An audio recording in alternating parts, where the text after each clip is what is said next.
What's up, you guys? It's Passage 1. In this video, I'm going to be responding to the scene from God Is Not Dead. It's the scene where the believing student argues with the atheist professor in front of the classroom. He makes three major arguments, at least from what I can tell. Normally I wouldn't respond to this video. Normally I wouldn't respond to this scene. Normally I wouldn't, do an anti-theism video. At least not anymore. But when I saw the caption atop the video, link is down in the description box below, it said great logic in this scene. And I was like, okay, challenge accepted. His first argument is responding to atheists who say, if God exists, why is there still evil in the world? He says it's because of free will. It's because of free will that there is still evil in the world. And I just want to say, that's not free will. Because suppose the government had said, we're going to allow everybody freedom. Everybody is free here. And they still allowed evil to exist. They didn't do anything about it. They didn't punish evil people. They didn't have law enforcement. Nothing. I know there's a lot of stuff going around where apparently blacks and women are the most oppressed groups in America. Is it really freedom if you're still oppressed?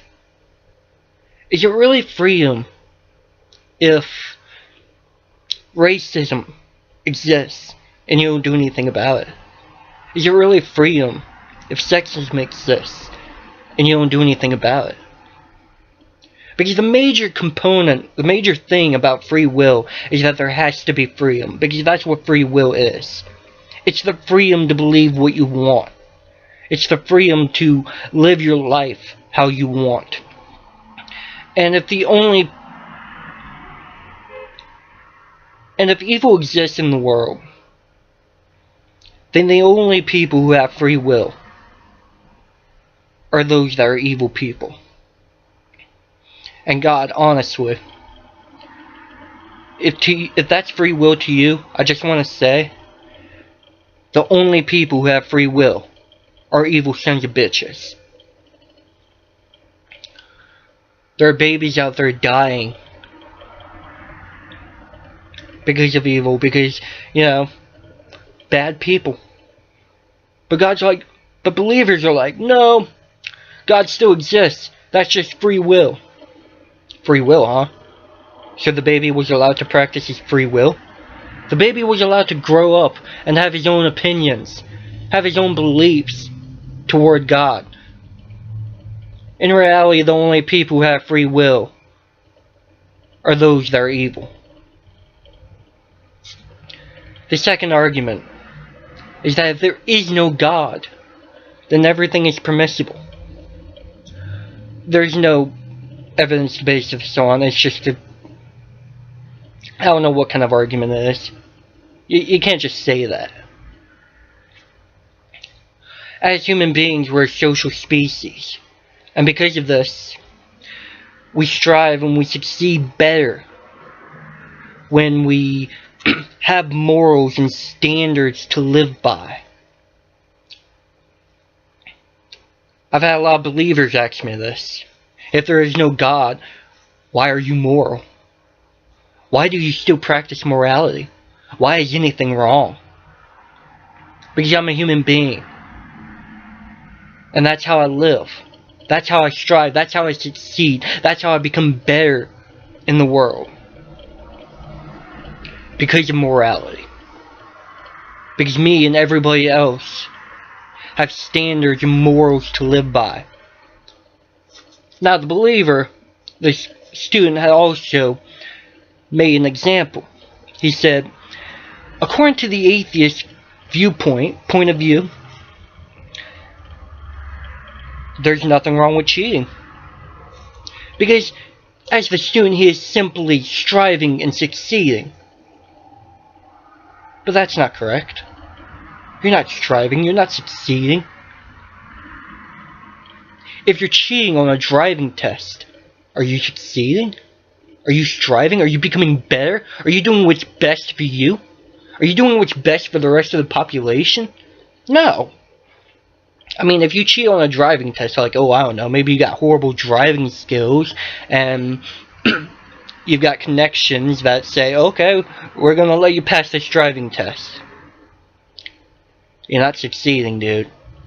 You're making it worse. Not only for yourself, but also for the other people on the road, too. Cheating doesn't help you strive. It doesn't help you succeed. It brings you further back. Imagine if people use that argument to cheat their way into medical school. I was cheating. I was just striving to do better. Yeah, but you're going to be putting tons of lives in danger now. It's actually because of our morals and standards that we are able to succeed. The third argument is that science proves the existence of a God. Science supports God's existence. There's no evidence to base that on either. Science doesn't support the existence of any God. A lot of believers like to say human beings are perfect, have a perfect design. They are designed perfectly. That's total BS. I mean, take for example, the same pipe that we use to eat with, drink with, is also the same pipe that we use to breathe with. People die every year just from that. Just because they were breathing while they were eating or drinking. People die from that. I mean, I'm sure plenty of us have choked on something. My best friend, well, I'm sure she chokes on a lot of something. Not calling her a hoe. Nah, she good. And then it's also the reproductive system, too. You know? Most women will go throughout their entire lifetimes with 1 to 3 miscarriages. It's not uncommon for a woman to have a problem with her uterus. I'm sorry, God. Didn't you say that this was perfectly designed? If it's so perfectly designed, why is it so hard? Why do so many women have problems with their uteruses? Some women have a tilted uterus, some women have some kind of syndrome, some women are suffering from some kind of disease of the uterus, you know, some of them have cysts on their ovaries, all kinds of stuff. And then not to mention the male reproductive system, the penis. I mean, if it was perfectly designed, you know, the penis, when erect, would only go one way. And that would be the way that would enable it to be closer to reaching the egg when it comes to penetrating the vagina. But not all men have the same erections. You know, some men, their erections go into a curve, like a banana. Some men, their erections go straight up. Some men, their erections go straight down. You know? Doesn't seem like a perfect design.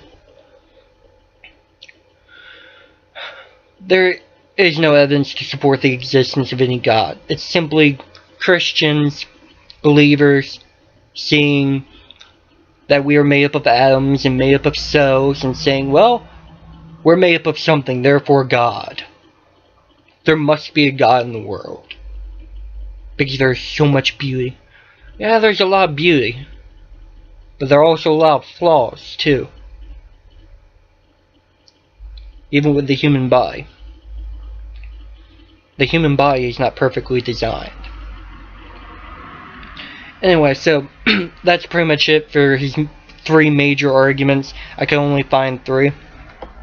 And like I said, I won't be doing that many videos similar to anti-theism videos, but I did want to mention that, an exception to that, I may be doing a video series on a book called How Do We Know the Bible is from God? Now, for a lot of believers, especially ones that I know of, don't be offended.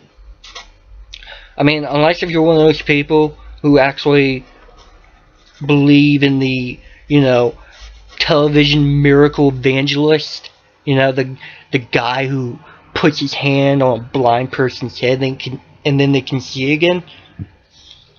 Unless if you're one of those people who believe in that, you shouldn't be offended. Oh. I mean, the arguments this guy makes are absolutely horrible. A bunch of circular logic, a bunch of fallacies, and everything. So yes, he is an extremist, sort of. Alright? Anyway, so that's all I've got for this video, and I may be doing another video series soon. Alright? Peace out.